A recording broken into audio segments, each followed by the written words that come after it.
This is my favorite indie pop and rock albums of 2010. This is part 2. And in this one we will review my favorite indie pop and rock album of 2010. So let's start it. First we have Deerhunter, Halycon Digest. This is Dream Pop. They have a tribute to Jay Retard on here, and that's pretty nice.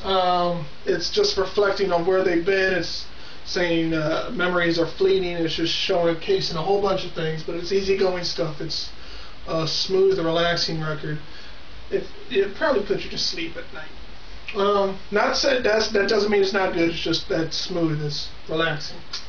Next we have the Octopus Project with Hexadecagon. Excuse me. This is powerful. It's expansive. It's instrumental rock. It's experimental stuff. There's some prog rock in there. There's electronic stuff in there. There's a whole big concept about them performing this live with an octagon on an octagon cycle or something like that. I can't explain it. Look it up, Wikipedia it. But it's pretty epic, and it's minimalist, and the songs don't feel like they run long, even when I think one song's 12 minutes. Next we have Of Montreal with False Priest. This guy's been doing this music thing for 10 years, and this record is him. I don't know if it's mainstream pop because it's indie, but this, I feel like I don't know if he's parodying Prince or paying tribute to him, but that's what he sounds like, a falsetto. But Janelle Monáe and Solange Knowles guest on this, so you know it's full of genre benders and tons of stuff on here, and it's the album that you wish Prince made, in 2010. It's fun, it's tons of hooks, and it's not weird or creepy like his previous record. I wish I could remember it, but I can't. But check that out. And next we have Perfume Genius with Learning. This is some really fragile, disturbing, dark matter, dark subject matter that I listen to. But you don't want to stop listening to it because it's chill wave, but I wouldn't even say it's chill wave. It's just him and his piano, and it focuses on heartbreak and all that, and the subject matter is really what captures it, but the arrangements work as well. Next we have the Radio Department, Clinging to a Scheme. This is dream pop. It's really nice. There's some synthesizers. I can't ever say synths. Synthesizers in here, and it's soothing. It's full of hooks. It's great pop songs. Check it out. Sweden pop. Where are we? Next we have Reporter with Time Incredible. There's dub on here. There's shoegaze on here. There's indie rock. It's electronic. It's inviting. It's breathtaking. It's really good. And next we have what I enjoyed a lot. Frankie Rose and the Outs with Frankie Rose and the Outs. Frankie Rose used to be with the Vivian Girls way back when. I guess this is her breaking out on her own and making a name for herself, and she excels. This record is great stuff. It's a girl group. It's pop, but there's a wall of sound. There's distortion. The vocals are incredible. The lyrics are great. There's tons of things going on in this record, and it has me looking forward to anticipation of what she does next. Next we have The School with Loveless, Unbeliever. This is a fun, poppy record. This takes certain parts of Motown, girl groups, British songwriting, and just takes the best part of them and puts it into their own little thing.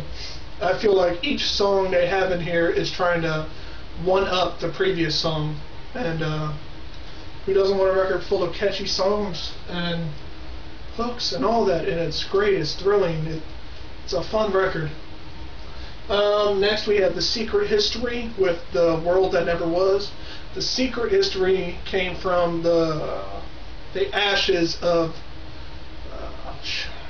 I think it's My Favorite Secret or something. I hope I could be wrong. But this has hooks aplenty. It's It's lyrical. The production is great. A reviewer even said if you put this against the first two new Pornographer records, that they're basically almost the same thing. And it's hard to choose which one you would like. But it's great stuff, and I like it. It's tough, it's triumphant, and it's tragic, but all the vocals work together. Next we have the Soft Pact with the Soft Pact. This is somewhat of 80s college rock. I feel like it sounds a little bit like Pavement. Yeah, if that offends anybody, oh well. But they have modern lyrics. They even talk about the California problems during California, all the recession there right now, pulling out of California and all that. But this is good stuff. Next we have Sleigh Bells with Treats. This is some crazy stuff right here. MIA signed them to her label, and if you know anything about MIA, she likes strange, quirky stuff. And this is pretty interesting. It's their debut. The girl has a sweet voice, and if the voice wasn't on here, it'd be some dark, stark stuff. But excuse me. Anyway, I had to get a drink. The thing about it is, it's dark, it's distorted, but if the voice wasn't on there, it wouldn't work. And if the voice was just on there without any of the instruments, it wouldn't work. So it works together in a strange way. Next we have Spoon Transference. This is rougher than their previous album, Ga. Sound like a kid, excuse me. But there's some pop. It's mainly stripped down rock, and it's still good. It's still Spoon, but they change from each album to each album, but it's consistently entertaining and good. Next we have what I consider to be indie pop and rock album of 2010. Marnie Stern with Marnie Stern. Zach Hill, who I previously showcased in the first part of indie, is on this album, and his drumming is top notch here. Marnie Stern is a female guitarist and songwriter, and it's just beautiful stuff. It's naked songwriting. The vocals soar. There's so much going on in this release. After listening to it, I wanted to go out and buy the whole album. And she has a great song on here called Female Guitar Players Are the New Black. I'm not even kidding about that. But yes, that is the indie pop and rock album of the year. And I still have some more to go. Next we have the Strange Boys with Be Brave. This is honky tonk stuff. Texans, and they have a lot of charm in here. It works really well though. Twin Shadow with Forget.